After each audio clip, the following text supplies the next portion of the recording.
Other provincial officials of Ilocos Province, Benguet, po Congressman niya. Of course, the Undersecretary Asik, Ana Carmela Pintura Emilio, the daughter of the late Luis Pintura, the former mayor of Lawag City, who happens to be a friend of mine. Because, dito yung anak, Ataraki Kel Nasariri, Congressman Maxidalo of Mountain Province, the other officials of Mountain Province who are with us also today. The Apo Vice Governor of the province of Obra, Vice Governor Samin, also the daughter of a very close friend of mine, the late and former Congressman Bersamin. The Cayuga Regional Directors of the land agencies, from the civil society, the private sectors, our indigenous peoples who are also with us, barangay officials, na kayong makabsat iti media, membro iti banda, mangipatpatayab ti musika, mangipampanagnak na ti musika, lingwahe kayang iti kararwa. At kayo maroon namin, at ko'y dito'y nanumu nga kabsat nyo, agdumo itinalayaw masakuanan nyo, mangyayarikap na tay ayat kandung mo, na imbag daw kan malam amin kanate. Kamunan na mami,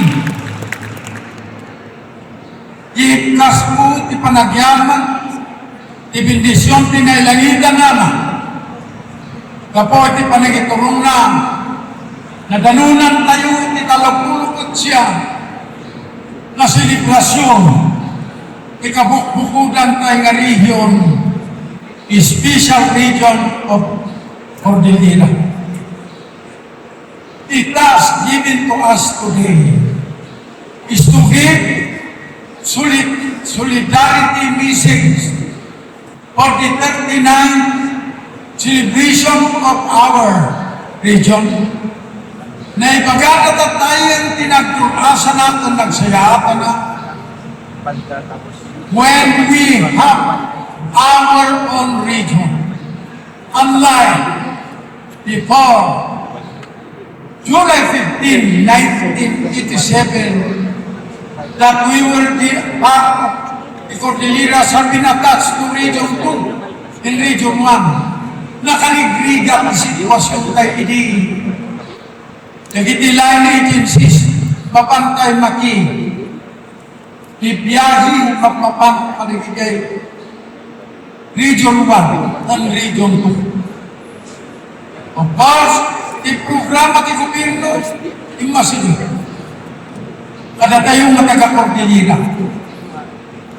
Ngayon, that solidarity message for the 39th anniversary kurang no saan tayo nga inayong our solidarity to continue to bind ourselves and deliver to the national government that we are in unison for our clamor for autonomy. Di tayo maliplipatan. Intero na parte ng Pilipinas, all the regional line agencies, datailan na Cordillera, kan Bangsamoro, inaikapit na Section 15, Article 10 of the 1987 Constitution na may kantigundawan na autonomy. Sunod-sunod tayo, magitin. Apay-apay na only two of us have been placed as part of the 1987 Constitution. The answer is Simple. One, it's an admission by the national government that the development of our own region have been somewhat neglected for a long period of time. Its representation and share from the revenues of the national government as well as the exercise of self-determination to manage our own self, our own natural resources. We are, of course, delighted and happy to remember that our region possibly is the richest in terms of natural mineral resources. I said this morning, and I said it before, taking the province of Benguet as an example, many of us do not know that the province of Benguet was once the host of the biggest gold mining industry, not only in Asia but entirely Far East. That was during the golden age of Benguet Corporation. Benguet was likewise the biggest host of the copper mining industry, not only in Asia, but also entirely Far East during the golden age of Lipanco. But it takes long time because it was only recently when Benguet had become a first-class province because of the effect of what they keep on seeing Mandana's law. It's actually the product of a lot of mind. Members of Congress in at that time, I can remember Congressman Dick Garcia of Bataan, not to include me, who worked for that. You will call the Mandana's doctrine as well, and I am sure you are knowledgeable of it. Because we have been complaining why the national government did not include some revenues in determining the share of the local government units, and that is the decision of the Supreme Court in this case. That's why today, as we are all happy, shouting our solidarity for the celebration of the 39th anniversary of our region, kurang dayta iti kapanunutan, no daytay iibkas the solidarity tayo for our clamor to become autonomous. Hayariga na dato'y bukaw tayo kung saan tayo tata umpaw na bagay na nuagain na piksat at panagpusagos ka na unipay ng gayang umpaw ni bagas na. Let us give meaning to our celebration today by challenging everyone of us to make it as our constitutional obligation to somewhat continue to clamor for autonomy, share it with our neighbors and our friends in the Cordilleras, so that hopefully, as I said, we will be solid in delivering the message to the national government that we are in unison clamoring for autonomy. I strongly suggested this morning during the Tungtungan de Cordillera, I am urging that all the local government executives, the directors of the land agencies will join us, the members of the House of Representatives representing including the party list, to go to Malacanang and ask the President ano ba ang stand ng national government to the clamor of the Cordillera for autonomy. Take note, Bangsamoro has already achieved its own autonomy.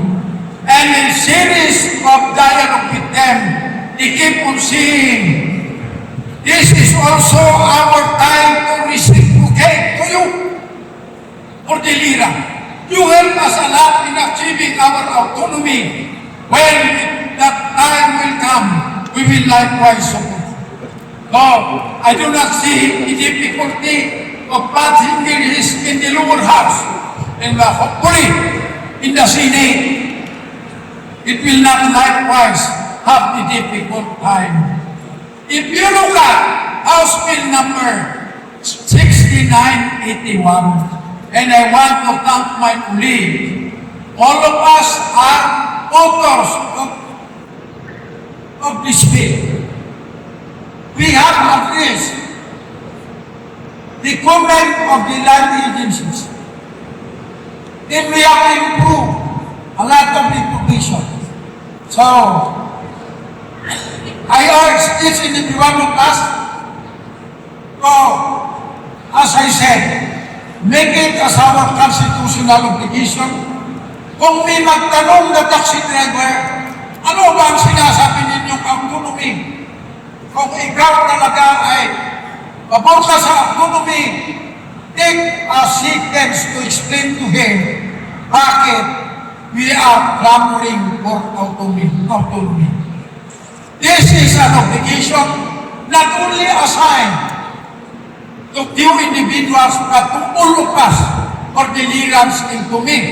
That should be the most important message that we will involve during this 39th anniversary celebration of our region. I was looking at the premier distributed a while ago. Well, our special region had been formed because of Executive Order 220. Unfortunately, I did not see the three main purposes of EO 220. I said it this morning.